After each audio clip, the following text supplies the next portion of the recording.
got no way leaves this mountain. A man who ruled a city with a whisper and a suit worth more than a village, adjusted his navy silk tie for the very last time.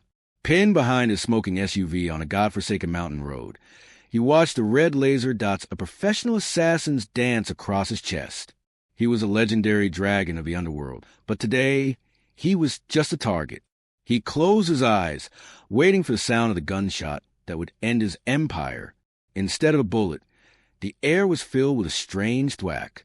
A professional hitman collapsed, not from a sniper round, but from a mud-caked potato to the throat. Suddenly, the forest came alive. A girl no older than 7, drowning in oversized rubber boots, dropped from the canopy like a forest ghost. She didn't have a rifle. She had a burlap sack of disturbed hornets and a wooden slingshot.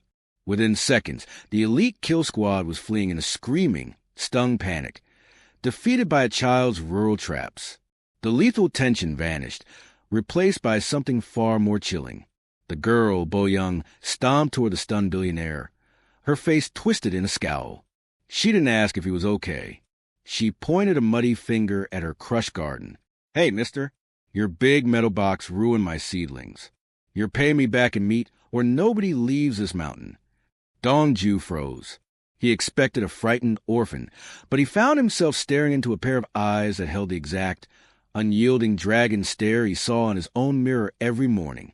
7 years ago, his daughter was declared dead in a fire. So why did this rural stranger have his blood in her eyes? Now give me 3 to take images that depict the scenes in this script.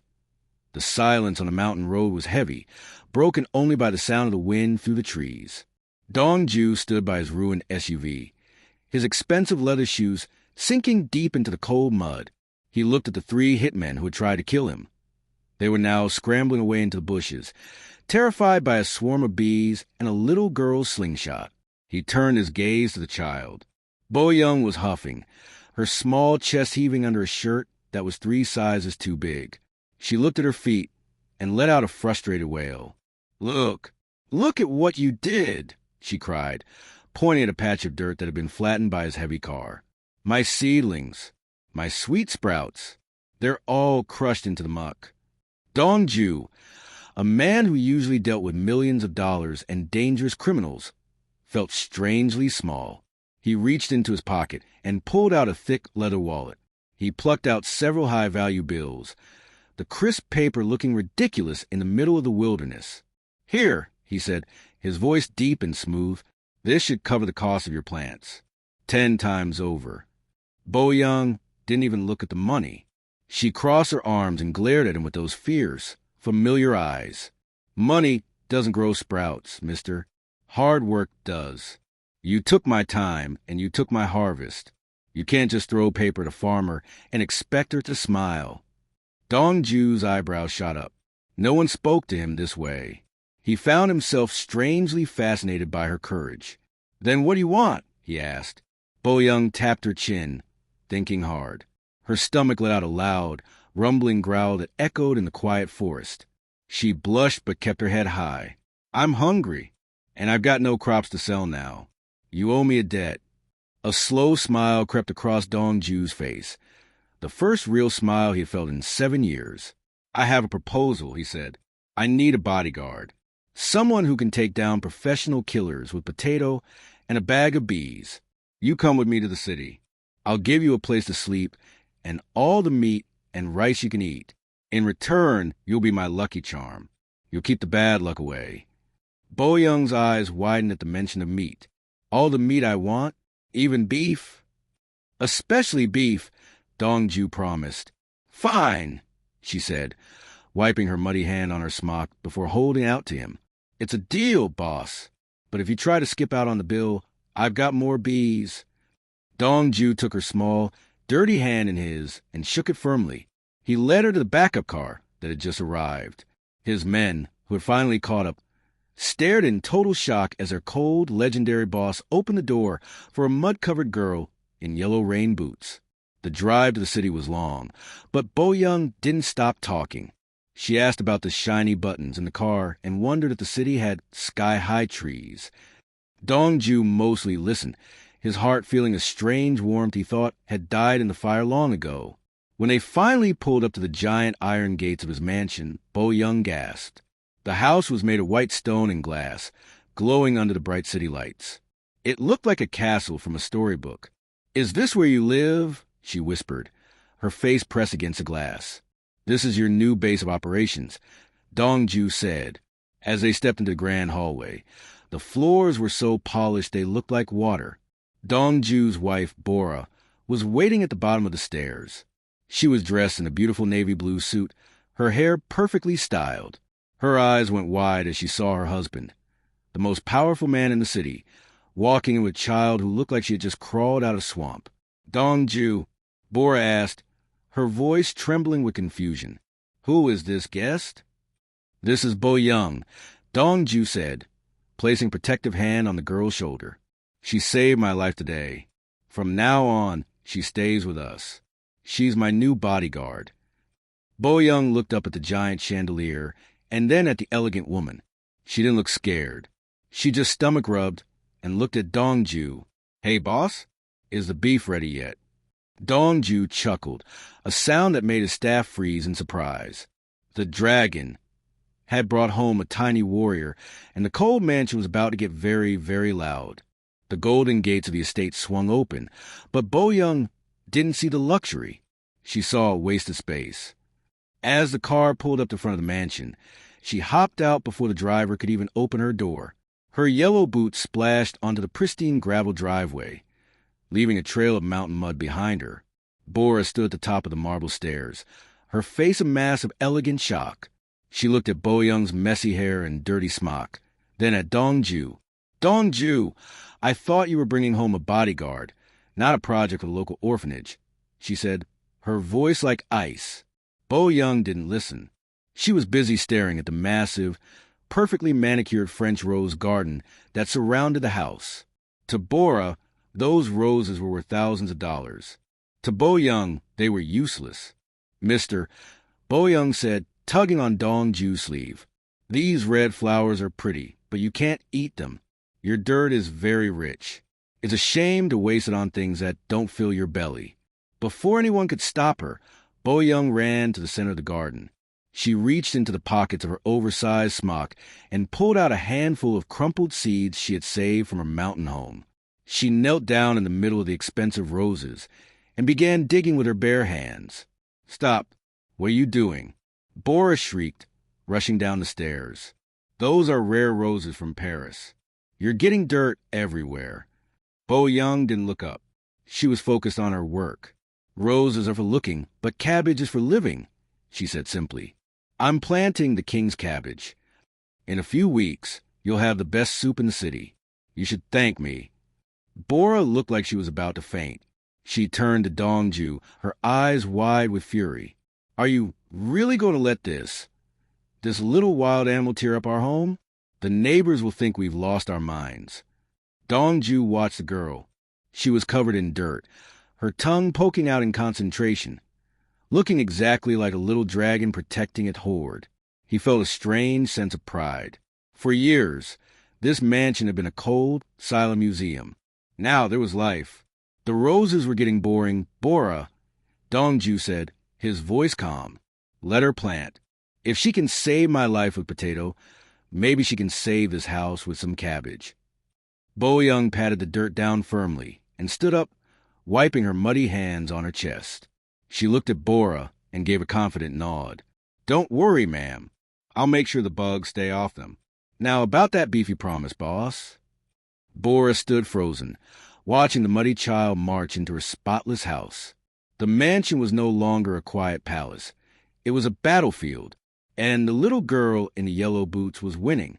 The morning of the great city gala arrived with a storm of silk and perfume. Bora was determined to transform Bo Young from a rural nightmare into a polished princess. She had ordered a dress made of the finest white lace and layers of stiff, itchy petticoats. "Stand still," Bora commanded, trying to fasten a string of pearls around the girl's neck. Bo Young wiggled and scratched her arms. To her, the lace felt like a spider's web, and the shoes were far too shiny for running. "I feel like a marshmallow," Bo Young grumbled. But as Bora turned away to check her own makeup, Bo Young saw her chance. She reached under her bed and grabbed her trusty wooden slingshot and a pocketful of smooth river stones. She tucked them deep into the fluffy layers of her petticoats. If the city was as dangerous as a mountain, a bodyguard had to be ready.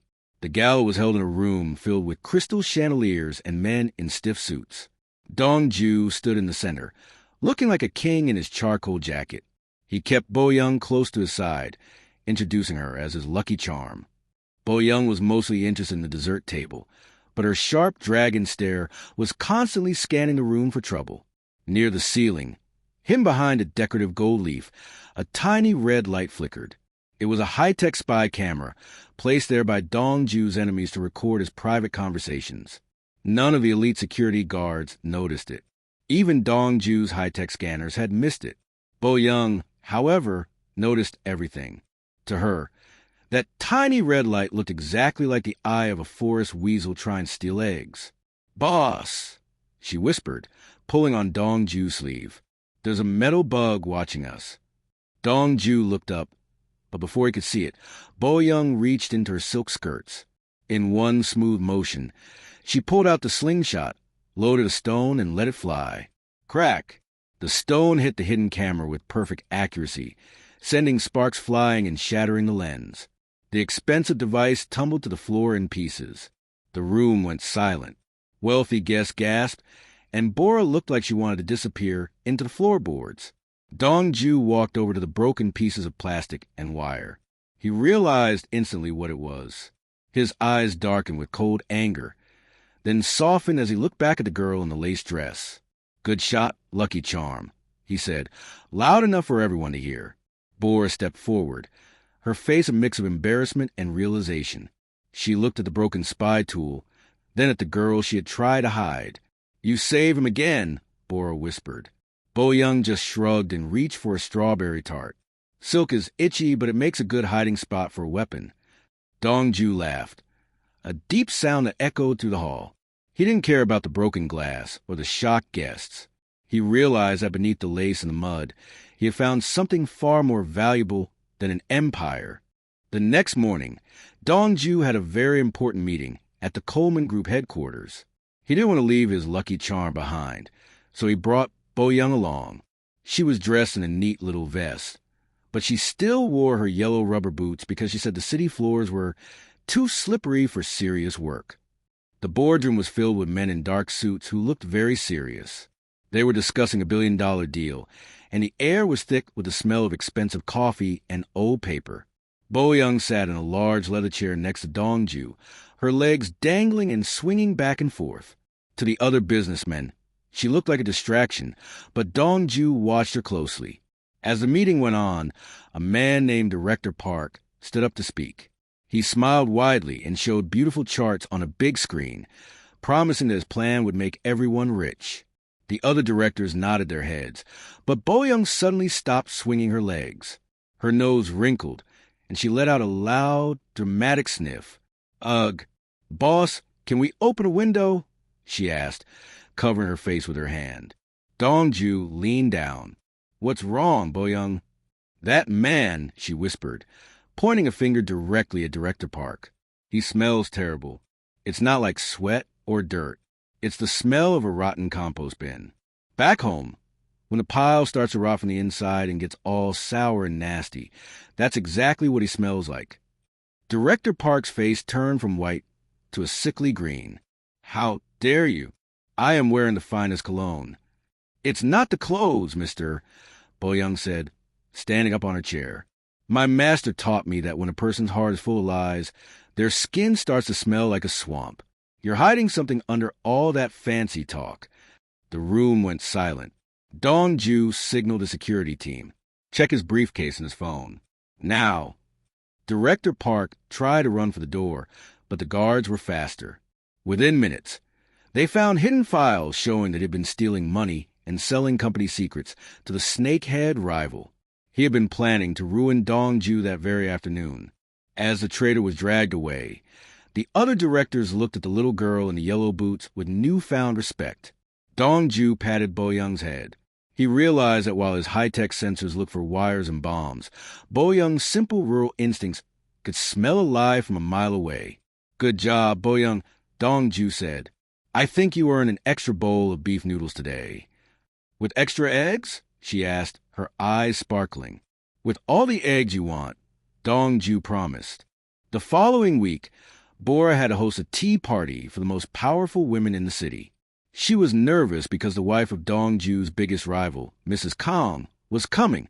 Mrs. Kong was famous for being mean and tried to make others look bad. Bora warned Boyoung to stay in her room, but the little bodyguard decided to watch in the shadows of the hallway, just in case. The tea party seemed perfect until Mrs. Kong reached into her expensive handbag. With a sneaky smile, she pulled out a beautiful diamond brooch.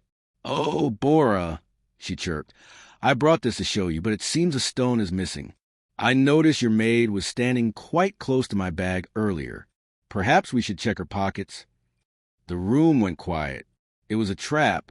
If Bora's staff were accused of stealing, it would ruin her reputation and make Dongju look like a leader who couldn't control his own house.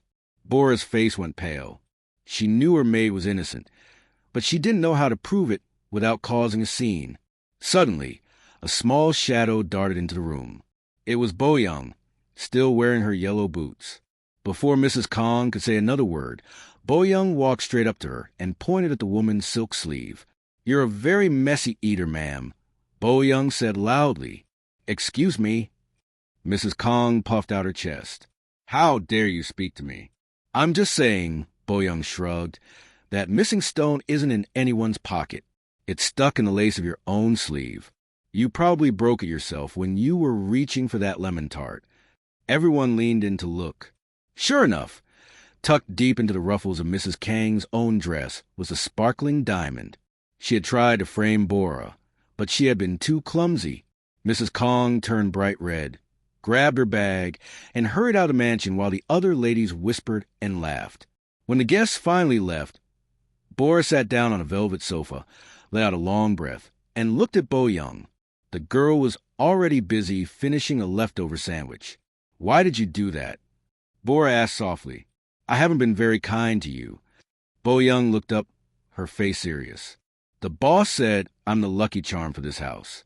That means I protect him, and I protect you, too. In the village, we don't let snakes bite our neighbors." Bora felt a strange pinch in her heart. She realized that while the city people she knew were full of fake smiles, this muddy little girl was the most honest and loyal person she had ever met. She reached out and gently tucked a stray hair behind Boyoung's ear. Maybe the cabbage garden wasn't such a bad idea after all, Bora whispered with a small, real smile. From that day on, the black lady and the rural girl weren't enemies anymore. They were a team. The kitchen of the Coleman mansion was filled with shiny silver gadgets and buttons that Boyoung didn't understand. Dongju had been working late for 3 days, his face looking tired and gray. He barely touched the fancy meals the professional chefs made for him. Boyoung watched him from the doorway and decided it was time to take action. "Out! Everyone out!" Boyoung shouted, waving her small arms at the chefs in their tall white hats. "Today, the lucky charm is cooking." The chefs looked at Dongju, who gave a tired nod. They left the kitchen, and Boyoung got to work. She didn't use the fancy electric ovens. Instead, she dragged a heavy stone pot onto the stove and pulled out some dried herbs and wild mushrooms she had brought from the mountain. She began to boil a thick, dark soup and grill salty fish over a small flame, just like she used to do back home. Soon, a very different kind of smell began to drift through the mansion. It wasn't the smell of expensive butter or fancy sauces. It was the smell of wood smoke, wild garlic, and earthy spices. It was a smell that felt like a warm hug on a cold night. Dongju was sitting in his office, staring at a computer screen, when the scent reached his nose. He froze. His heart began to beat fast. He hadn't smelled that specific mix of herbs in 7 years. Slowly, as if he were in a dream, he stood up and followed the smell to the kitchen. He stopped at the door. There was Boyoung, her face covered in a bit of flour, humming a soft tune as she stirred the pot. For a second, the light hit her just right, and Dongju didn't see a rural girl. He saw a flash of his late wife, Minna, standing in their old kitchen before the fire took everything away. Minna used to make this exact mountain stew whenever he was stressed. Bo Young, Dong Ju whispered, his voice cracking. Sit down, boss. Bo Young said, pointing to a wooden stool. You look like a wilted leaf. This soup will put the fire back in your bones. Dong Ju sat and took a spoonful. The taste was perfect. It was salty, spicy, and full of life. As he ate, the icy wall around his heart felt like it was finally starting to melt. Tears pricked his eyes, but he wiped them away quickly. Where did you learn to cook like this? Dong Ju asked softly. My master said this was a heart-healing recipe, Bo Young explained, munching on a piece of charred fish. He said when people get too high up in the world, they forget the taste of the earth. I thought you looked like you had forgotten. Dong Ju finished the whole bowl. For the first time in years, he felt full, not just in his stomach, but in his soul. He looked at the little girl who had saved his life, saved his garden, and now saved his spirit. He realized she wasn't just a lucky charm. She was a miracle. Deep inside the mansion, there was a long hallway that was always dark. No one was allowed to go there. It was called the Forbidden Wing. Dong Ju kept it locked because it held the memories of the nursery he had built for the daughter he lost. But Bo Young was a curious girl who didn't care much for rules. While Bo was busy and Dong Ju was at work, Bo Young decided the dusty hallway needed a good cleaning. This place is too spooky, she whispered to herself. Clutching a feather duster, she pushed open the heavy oak door at the end of the hall. The room inside was filled with covered furniture and a thick layer of dust. It looked like time had stopped 7 years ago. As Bo Young dusted a small wooden shelf, her eyes landed on something familiar. She reached out and picked up a small, hand-carved wooden bird. Her heart skipped a beat. She reached into her own pocket and pulled out her most prized possession, a wooden bird she had carried since she was a baby. She held them side by side. They were identical. Every wing feather and every curve of the wood matched perfectly. They weren't just similar. They were a pair, carved from the same piece of tree. How? How do you have this? A cold, shaking voice asked from the doorway. Bo Young jumped, nearly dropping the birds. Dong Ju stood there, his face as white as a sheet. His eyes were fixed on the 2 carvings in her hands. He walked into the room, his footsteps heavy. The air felt thick and hard to breathe. That bird, Dong Ju said, his voice trembling with a mix of anger and pain. I carved that for my daughter. I put it in her hand the night the fire took her. Where did you steal that from? Bo Young backed away, her eyes filling with tears. I didn't steal it. I've had mine forever. My master said it's the only thing that belongs to my real self. Dong Ju snatched the birds from her and looked at them. His hands shook so hard they would click together. This was impossible. The nursery had burned. The toys should have been ashes. But here was the proof, sitting in the palm of his hand. He looked at Bo Young, his dragon stare breaking into a look of pure confusion and desperate hope. The silence in the nursery was so loud it felt like a scream. Who are you? He whispered, his voice breaking. Bo Young, who really sent you to me? Bo Young didn't have an answer. She only knew that the Forbidden Wing didn't feel like a scary place anymore. It felt like home. Dong Ju couldn't sleep. The image of the 2 wooden birds haunted him. He stood in the hallway, watching Bo Young through the cracked door of her bedroom. She was sleeping soundly, her small chest rising and falling, her yellow boots tucked neatly by the bed. He felt like a thief, but he had to know the truth. He crept into the room, his heart thumping against his ribs. Using a pair of silver scissors, he carefully snipped a single strand of Bo Young's dark hair. I'm sorry, little one, he whispered into the shadows. I just need to know if miracles are real. The next morning, Dong Ju didn't go to his office. Instead, he drove to a secret, high-tech lab on the edge of the city. He didn't trust the public hospitals. He needed his own doctors to check the DNA. He handed the sample to the lead scientist. Run the test against my records. Do not stop until you have a match, he ordered, his voice cold and sharp. But someone was watching. The snakehead rival had spies everywhere. They knew that if Dong Ju found his lost daughter, he would become more powerful than ever. They couldn't let that happen. As the giant machines in the lab began to hum and process the blood and hair, the front windows suddenly shattered. Crash! Black van screeched to a halt outside. Armed men in masks stormed the building. They weren't there to kill Dongju. They were there to destroy the evidence. They threw smoke bombs into the lab, filling the air with thick, gray clouds. "Protect the samples," Dongju shouted, his Mafia king side taking over. He pulled out his own weapon, his eyes glowing with rage. He fought like a man possessed, knocking down 2 attackers who tried to smash the computer screens. The lab was a mess of broken glass and flashing red alarms. The lead scientist crawled over to Dongju, clutching a small silver thumb drive. "The data? I saved it before they hit the servers."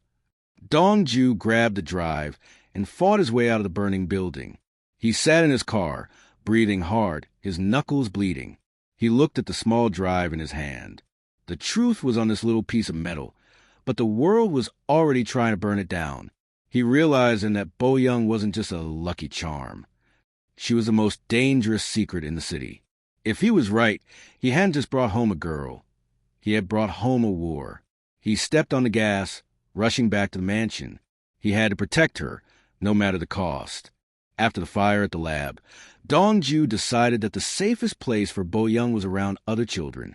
He enrolled her in the most prestigious private school in the city. It was a place of iron uniforms, silent hallways, and very wealthy families. Bo Young felt like a colorful bird in a cage of gray stones. Her lace collar felt itchy, and she missed the freedom of her yellow rubber boots.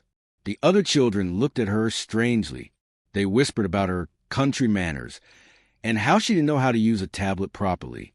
The leader of the bullies was a boy named Leo, who liked to hide the other kids' lunches and pull their hair. During recess, Bo Young watched from the shade of a large oak tree as Leo cornered a smaller boy, threatening to throw his glasses into the fountain. Bo Young didn't hesitate.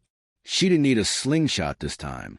She marched across the playground, her shiny school shoes clicking on the pavement. She stepped right between Leo and the crying boy. "Hey!" Bo Young shouted, her voice echoing off the school walls. "In my village, we only use our strength to help the harvest, not to hurt our neighbors. You're acting like a mountain goat with a sore head." Leo laughed, looking at his friends. "What are you going to do about it, mud girl?" Bo Young moved so fast the teachers didn't even see it. She didn't hit him, but she used a clever mountain trick.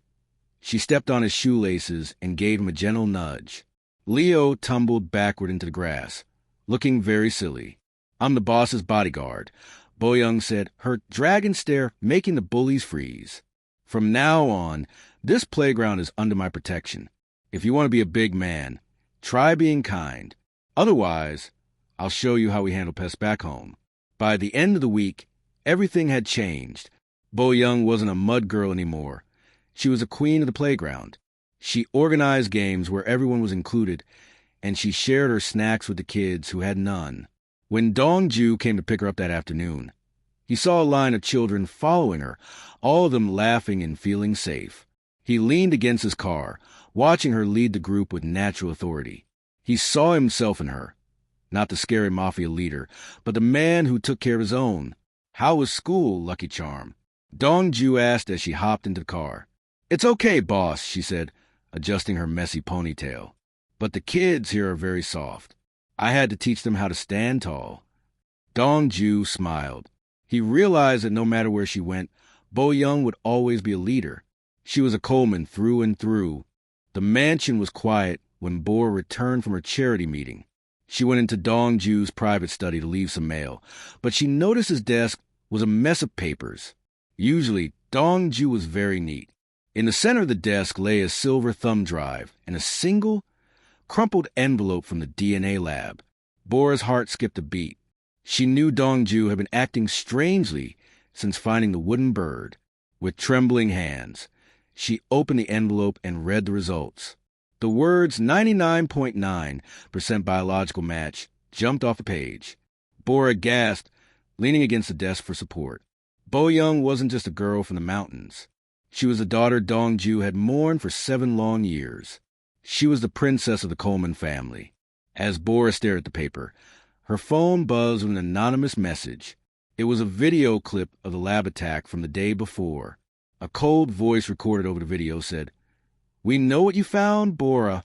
If Dongju announces this girl is his heir, the snakehead will finish what the fire started, keep her a secret, or watch her burn again.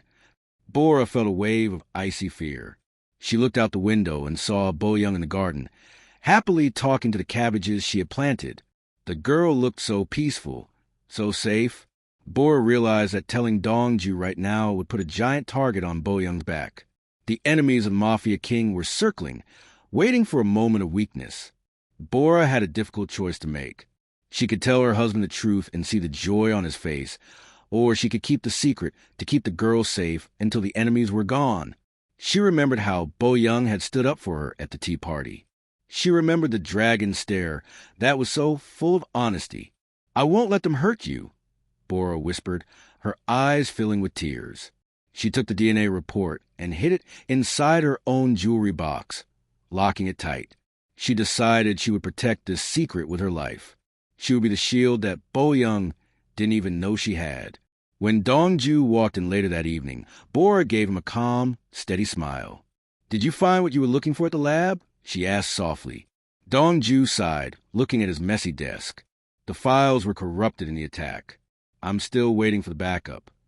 Bora nodded, her heart aching for him, but she knew she was doing the right thing.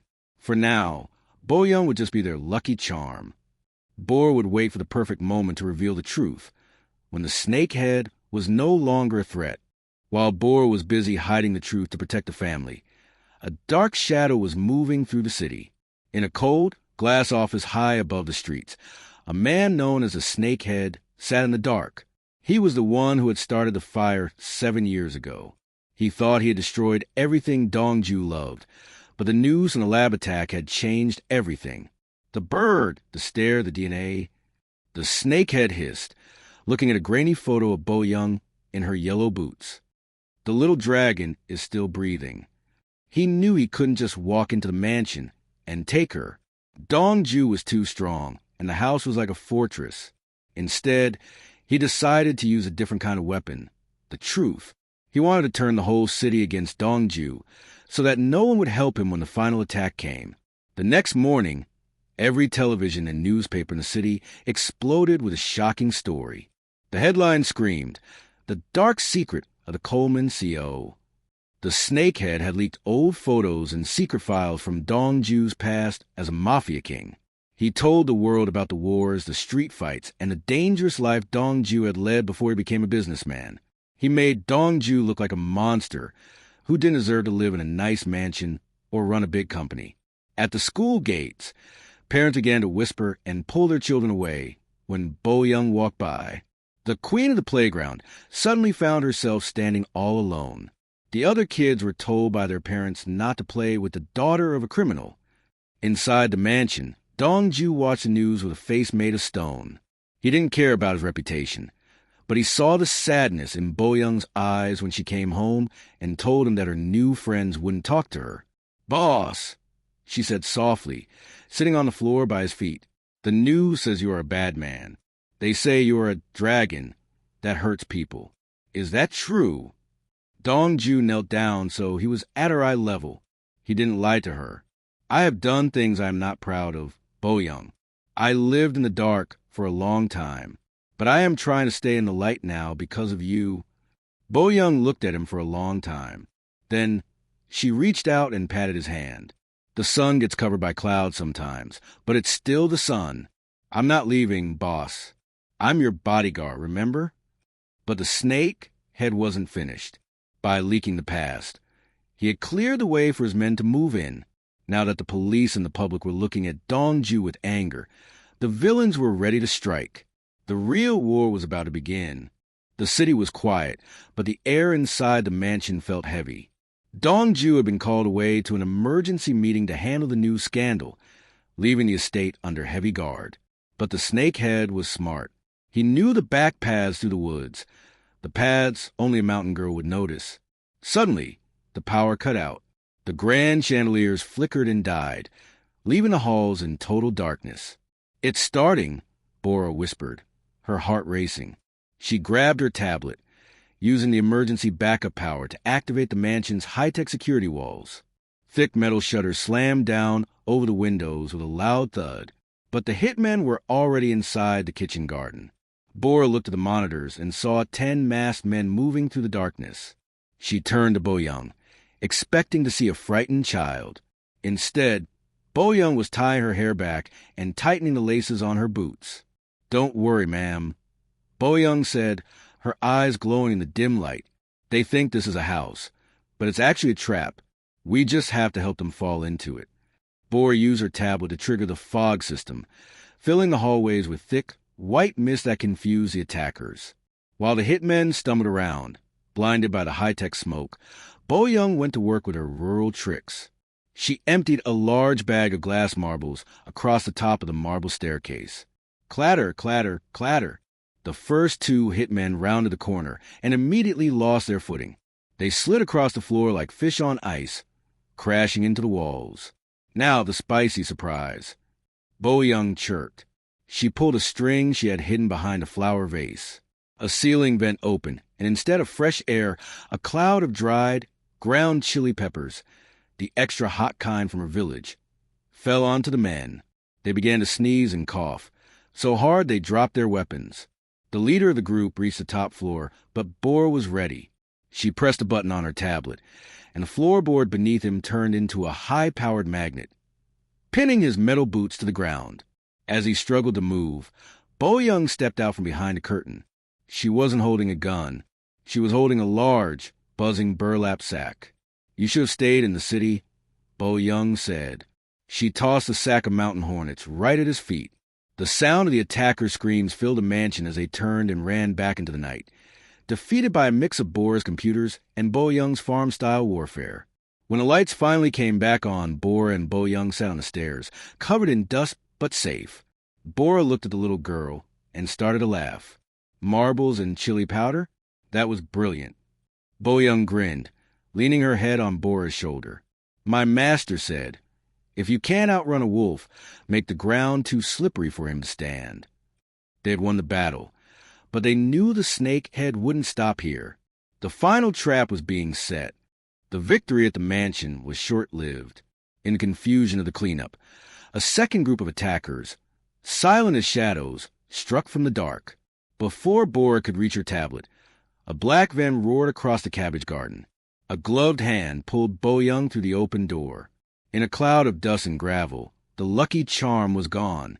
When Dong-ju returned and saw the empty hallway and the broken window, his face changed. The tired businessman disappeared. His eyes turned as cold and sharp as winter ice. He didn't call the police. He called his old shadow guards. The Mafia king had returned, and this time he wasn't fighting for money or power. He was fighting for his heart. Bo-young woke up in a place that smelled like old wood and cold smoke. It was a giant, empty warehouse by the docks. Looking around, her breath caught in her throat. Even though she was small when it happened, her body remembered this place. The scorched walls and the black marks on the floor told a story of a fire from 7 years ago. "Welcome home, little princess," a voice hissed. The snakehead stepped out of the shadows, holding a flickering lighter. "This is where your story began, and this is where I will end the Coleman bloodline once and for all." Bo-young was tied to a chair, but she didn't cry. She looked at the man with her fierce dragon stare. "My boss is coming," she said, her voice steady. "And when he gets here, you're going to wish you were in a nest of hornets instead." Outside, the sound of a roaring engine cut through the night. The warehouse doors didn't just open. They exploded inward as Dong-ju's armored car smashed through the metal. Dong-ju stepped out of the vehicle, surrounded by a swirl of dust.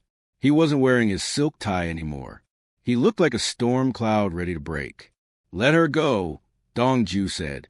His voice was a low growl that made the hitmen step back in fear. The snakehead laughed and dropped the lighter onto a trail of gasoline. "If you want her, you have to go through the flames again, dragon. Let's see if you can save her this time." As the orange flames began to lick the walls, mirroring the nightmare from 7 years ago, Dong-ju didn't hesitate. He didn't look at the exit. He ran straight into the heat, his eyes locked on the girl in the yellow boots. The fire was an old enemy, but Dong-ju was no longer the man who walked away in tears. He was a father, and he was coming to take his daughter home. The heat in the warehouse was like a physical wall, thick and suffocating. Orange flames climbed the wooden pillars, turning the air into a shimmering haze of gold and black smoke. To anyone else, the fire was a monster. To Dong Ju, it was a ghost he had been running from for 7 years. He didn't stop to cover his face. He didn't look at the falling beams of burning wood. He walked through the sparks as if he were made of iron. His expensive suit jacket caught fire at the edges, but he ripped it off and threw it aside, his eyes never leaving the small girl tied to the chair in the center of the room. "Bo Young," he shouted. His voice was raw and filled with a pain that had been buried for too long. The snakehead tried to block his path, swinging a heavy metal pipe. Dong Ju didn't even slow down. With the strength of a man who had nothing left to lose, he disarmed the villain with a single brutal strike and tossed him into the shadows. He reached Bo Young just as the ceiling began to groan and crack. He knelt in the dirt and ash, his hands shaking as he sliced through her ropes. "I've got you," he whispered, pulling her into his arms. "I'm so sorry I was late. I won't let go again. Never again." The warehouse let out a terrifying roar as the roof started to collapse. The sound was exactly like the night of the original fire. The smoke was thick now, making everything dark. Bo Young pressed her face into Dong Ju's neck. The heat, the smell of the wood, and the deep, vibrating sound of his voice triggered something deep in her mind. A memory that had been locked away behind a wall of smoke finally broke free. She didn't see the CEO of the Coleman Group. She remembered a man in a nursery, carving a wooden bird and singing a soft song to keep the shadows away. "Daddy," she whispered. The word was small, but it was louder than the crashing wood. Dong Ju froze for a split second, tears finally spilling down his soot-covered face. He squeezed her tighter, shielding her body with his own as they dove through a shattered window just as the entire building folded into a mountain of flame. They landed on the cold, wet pavement outside. Bora was there, screaming their names, but Dong Ju didn't move yet. He just lay there in the rain, holding the girl who had saved him in the mountains. He looked down at her, and she looked back at him, not as a bodyguard, and not as a lucky charm. "You remembered," he choked out. "The voice," Bo Young said, her voice small and shaky. "I remembered the voice from the song." The dragon had found his treasure. The fire had tried to take her twice, but this time the father had won. The morning sun shone brightly over the mansion, but the atmosphere was quiet and peaceful. Inside the study, Bora finally took the DNA report out of her jewelry box and placed it in Dong Ju's hands. He didn't need the paper to know the truth, but seeing the words biological daughter made his heart feel light for the first time in years. The long search was finally over. Dong Ju looked out at the city he had spent his life trying to conquer. He realized he didn't want the throne of a Mafia king anymore. He didn't want the high-tech towers or the cold boardroom meetings. He called a final press conference and announced he was stepping down. He gave his company to those who wanted to lead and walked away from the shadows forever. A few weeks later, the family arrived at the place where it all began, the quiet mountain village. They didn't move back into a stone mansion. Instead, they fixed up a beautiful, sturdy wooden cottage right next to the garden Bo Young loved so much. Dong Ju swapped his $5,000 silk ties for simple linen shirts. His hands, which had once held weapons, were now covered in the rich, dark soil of the mountain. He spent his afternoons helping Bo Young plant long rows of cabbages and sweet potatoes. Bora was there too, no longer the black lady of the city. She wore sun hats and bright dresses, learning how to dry herbs and cook the mountain stew that Dong Ju loved. One evening, as the sun dipped behind the green peaks, the three of them sat on the porch. Bo Young was busy carving a new wing for her wooden bird, her yellow boots kicked off and resting by the door.